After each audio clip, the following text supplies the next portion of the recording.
watching The End Zone, sponsored by Lucky Star Casino.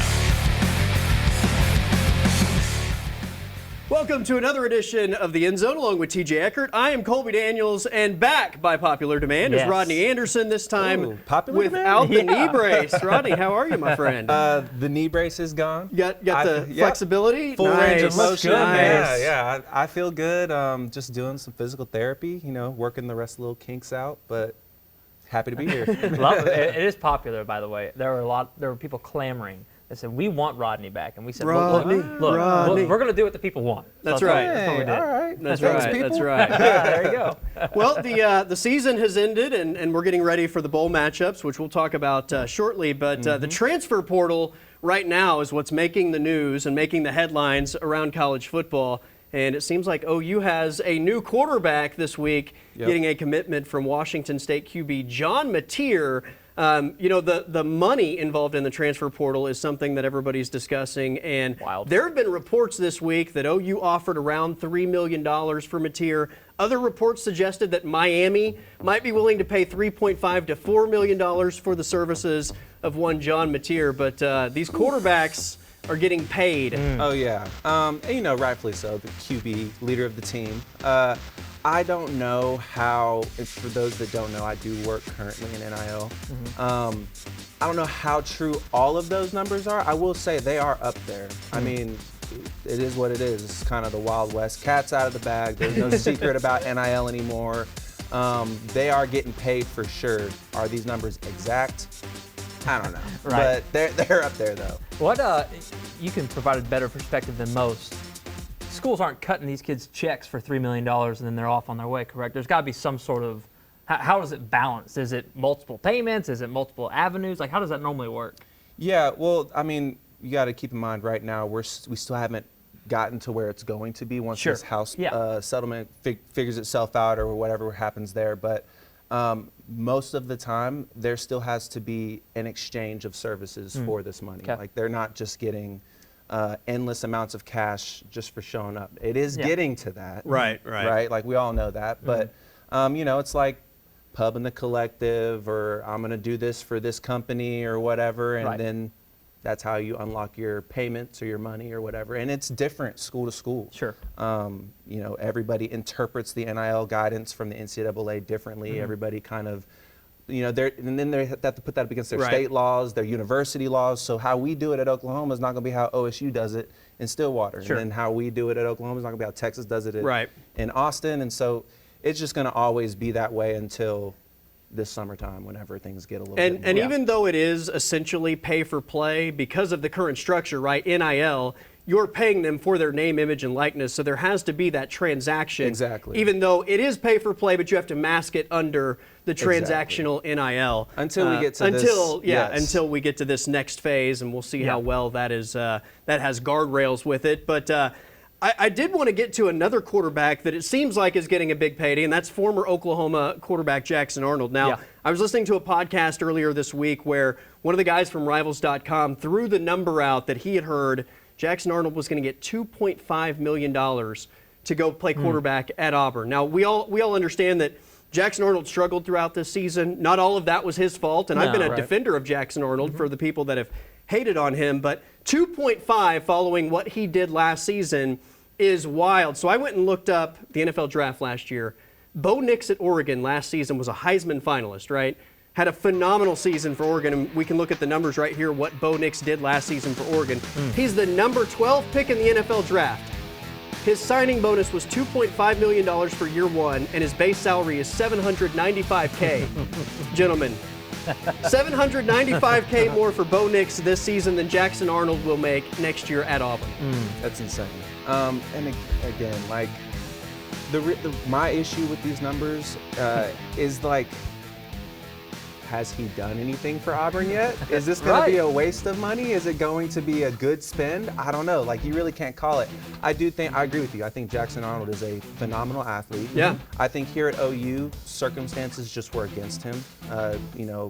Offensive coordinator, wishy-washy, didn't really know what we were doing, can't figure out a scheme, can't get guys open. Can't block. Can't block. Everybody's injured. I mean, it was a tough situation for Jackson Arnold here at OU. I hope all the best for him. I don't know. We'll see if he's worth that alleged $2.5 million. It's just crazy to see that someone would get paid that compared to like what Bo Nix got paid as the 12th pick in the NFL draft for year one. Crazy to think about. Quickly on John Mateer, and then we can transition. That's a guy that Brent Venables had to get, right? I mean, and it's interesting. Absolutely. He is basically throwing all of his coaching future in Norman on Pullman, Washington, right, with Ben Arbuckle and John Mateer. Like that's what he's doing now with this move, and so be curious to see how it works out. Mateer's a great player. You're just trusting a guy that played at Washington State. So. I think all things considered, it's a safe bet. It is, yeah. You know, like you got John Mateer coming in, top-rated guy. Mm-hmm. His OC is here as well. Yeah. He's not going to have to learn anything new. Sure. And then for BV, you know, he also gets good quarterback competition with Michael Hawkins Jr., who's still here. Yeah. And then, you know, regardless of who starts, I'm assuming it'll be the more experienced guy. You think? Michael Hawkins Jr. gets to sit behind a really experienced, a really talented dude who knows this scheme. It's only going to make OU better in the future. I think it's a good investment. Yeah, sure. Yeah. Before we take our time out, I do got to ask you about Nick Anderson committing to LSU. Somebody you are familiar with, right? Just a little bit. Just a little bit. You've heard of him at least. But that LSU receiving core looking pretty nice with what they've done in the portal, and Garrett Nussmeier is going to have a lot of options next season. Yeah, I mean, I'll just say it like this, super happy, super proud. Couldn't be more proud of my little brother Nicholas. You know, I get it. It does pain me. I don't want that to go unsaid or unnoted. Like, it does pain. I wish we could have finished it out in the Sooners uniform. But I think this is a really good learning opportunity for everybody watching.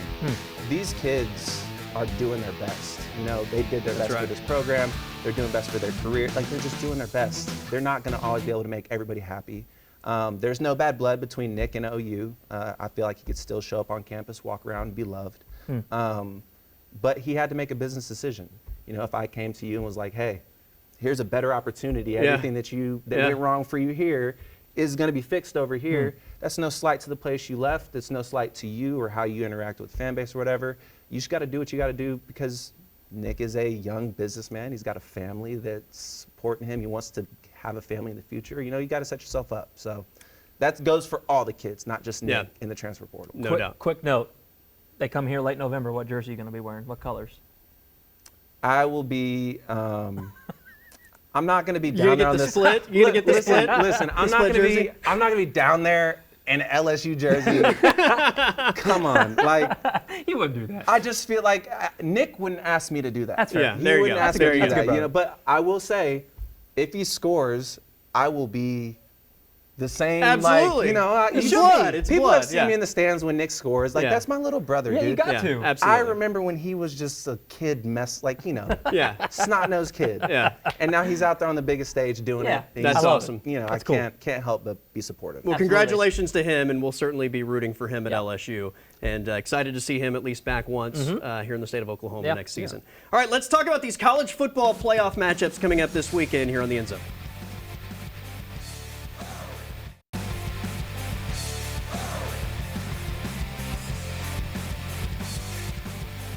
All right, fellas, we've debated the bracket for months and months and months. We finally have the college football playoff matchups taking place this week. Again, despite all of our feelings about maybe how they determine these things, I am just excited to watch these games play out. And we got to start with the first game on Saturday morning. That is SMU and Penn State, which I think a lot of people are calling for upset in that one when this bracket was originally announced.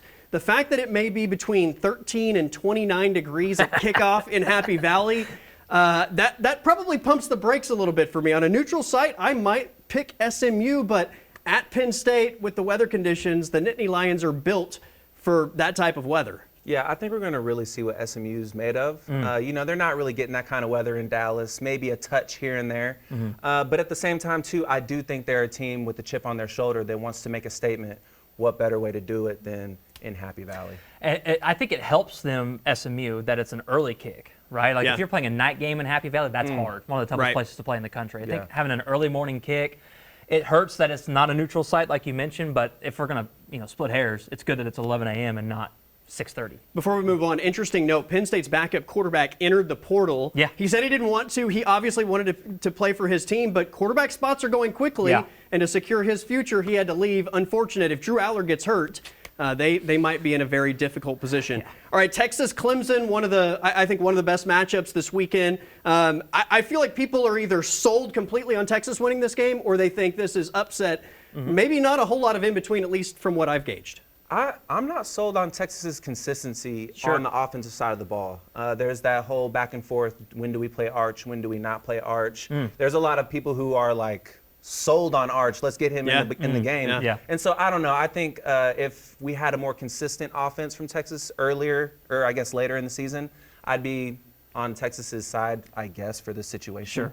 But I don't know. I think Clemson could take advantage of this.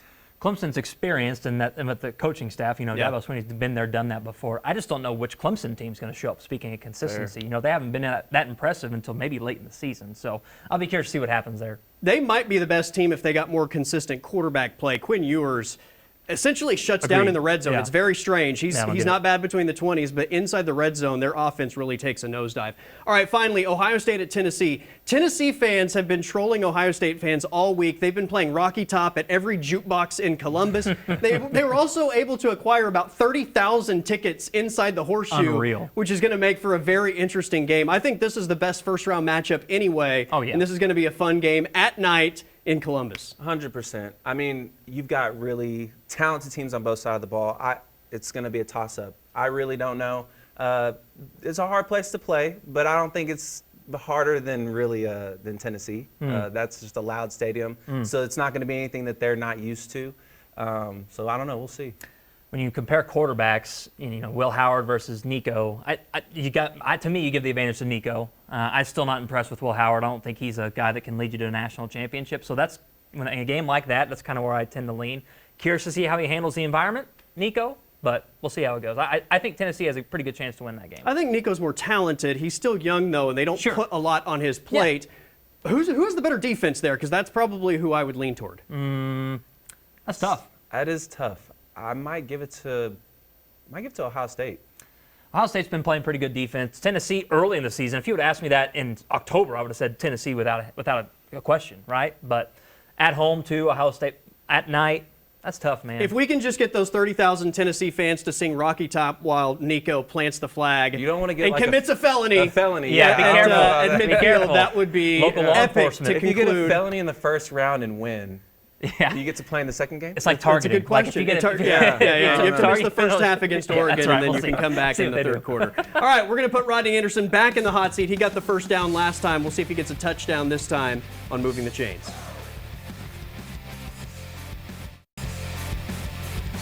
All right, Rodney Anderson is back. We're moving the chains. Rodney got the first down last time he joined us. We'll see if he converts this into 6 this time around. Yes. Once again, you know this, but for everybody out there, we're going to throw questions at Rodney.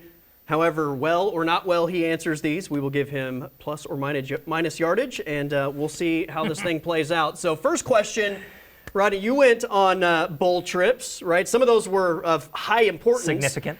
So I'm just curious, what's the best bowl trip story that you have? Because I've heard guys all week long on different podcasts throw out different wild stories from their time on bowl trips. I mean, there's definitely some wild ones. I think the more interesting one, though, our Rose Bowl year, we were all obviously excited, playoff year. We're going to go play Georgia, hopefully to play Bama the next week. We're so focused.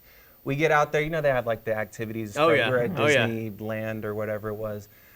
We came back and all got sick. So throwing up, not good, sick, and we're in practice, and I'm going through it. Everybody else is Baker, the line, everybody's just looking terrible. We're like, dude, are we gonna be good?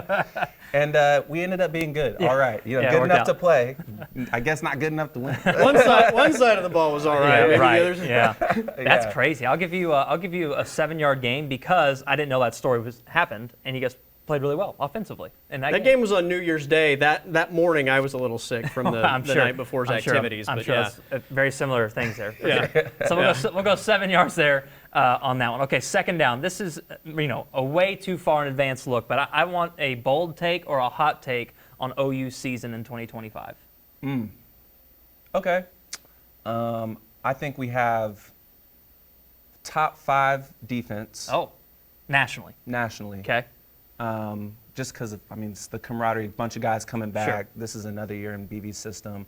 I think we have a top 20 offense, and I think we win 10 games. 10 games. 10 games. Okay. And the reason I say that is kind of what we were alluding to earlier. With Ben Arbo coming in, instilling a whole new system. Yes, it's another system to learn, but he's got his quarterback coming. Quarterback knows it. That's another player on the field that knows what's going on. Yep. You got guys coming in. We're building a team around an actual scheme. Yeah. When OU has a scheme, complemented with a great defense, I just believe in it. And you do get more home games this year in conference than you had last year because it flipped. So that's fair too. What were we at? I gave him 7. 7. Let's set up a 3rd and 1 here. Okay. So just short of the chains, setting up a 3rd and 1. Okay. It is the holiday season. Everybody has their holiday traditions. At my house, at least, we are big Christmas movie fans. So give me your top 3 Christmas movies. Oh, all right. For me, Elf. Okay, good answer. That's in my top 3 as well. Good answer. It came out when I was a kid. And it was the funniest thing. So It's really good. And it still holds up to today. Dang. I think I'm going to have to go Christmas with the Cranks. Oh, That's okay, just been a staple. Interesting. It's an underrated movie. Underrated. It's a good one. Underrated. I feel like I got to throw an old school one in there. Yeah. Maybe like the old claymation Okay. Rudolph the Red-Nosed Reindeer. Okay. Okay. Just because, like, I like that. Yeah. No Christmas Vacation? I Or, like or Christmas. Home Alone? Okay, here's the thing. I might lose yards on this one. You already gave your answer. That's fine. Okay, Home Alone. If you're about to make a bad hot take on Home Alone. No, look, I like Home Alone. I think it's a good movie. Is it like am I just a fiend for it? No.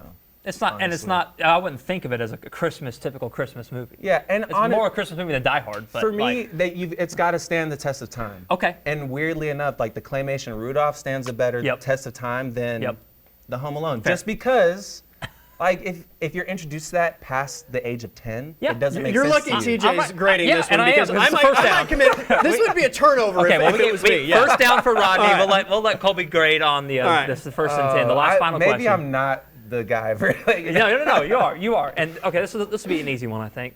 I don't know. Favorite gift you've ever received, and if you don't like that answer, give me your favorite gift you've ever given. How about that? If you don't like that one. Dang, that's a good one. That's a deep cut. Dude, I don't know. I think best gift I've ever received. We were real big on taking family vacations when I was a kid. Okay. And one year, my grandpa surprised us with an Alaskan cruise. Oh. And the reason nice. I say that is, like, obviously, Alaskan cruise is very nice. Yeah. But I don't know, like, it's our family vacations. We're all kind of spread apart now with the 3 of us kind of doing our own things. Yeah, sure. We don't get to do that enough anymore. Okay. So I feel like I'll say that just because of I don't know. That's good. You know what? That's what the holidays are about anyway. Yeah. So against my better judgment because of the He's third softening down, up. I'm going to do He's it. softening up. We have a touchdown. We have a touchdown Good because job. the family's How about Rodney? family time is what the Punching it holidays in. are about. Yeah. All right, we have a holiday surprise to wrap up the end zone next.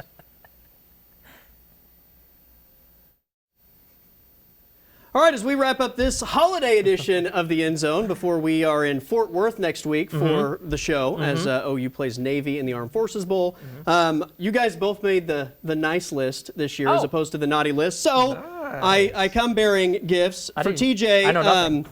It's been a rough season for TJ in the picks department. So Good. Thank you. you are getting that means a lot. sports betting for dummies. That means a lot. Thank you. That's awesome. Yeah. I want to make it clear that gambling is illegal in the state of Oklahoma, and I'm just trying to follow the rules. That's so. actually a fake cover. There's a real book under there that I got you, but I thought it would be funny to mask it as a sports betting for dummies book. For could use Rodney, this. he's expecting soon, so we snap. got the This is OU awesome. mouthpiece Yeah, there we go. Look at pacifiers that. Wow. That's for awesome, man. for the baby coming. And one other thing.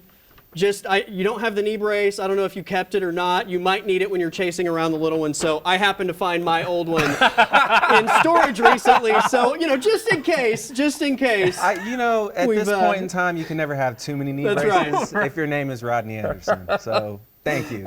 There you go, gentlemen. So That was good. We That's awesome. obviously wishing you guys a happy holidays. And as well. everybody out there, happy holidays. We are wrapping up this edition, and I guess we're all picking OU over Navy, right? Please, Definitely. hopefully. Yeah. Winning season. Depending surely. on, I guess, we don't even know what the depth chart looks like, but Don't fingers need to. crossed, I guess. We'll figure it out. Pick them and ride with it. They finish with a winning record. I'll see if the book says that, actually. There you go. I'll see what There you I go. Find out what that book says. And, maybe some helpful hints for the bowl season. Might need them. All right. For TJ Eckert, I'm Colby Daniels. Rodney Anderson, thanks for joining us. We'll be back next week from Fort Worth following OU's win over Navy in the Armed Forces Bowl.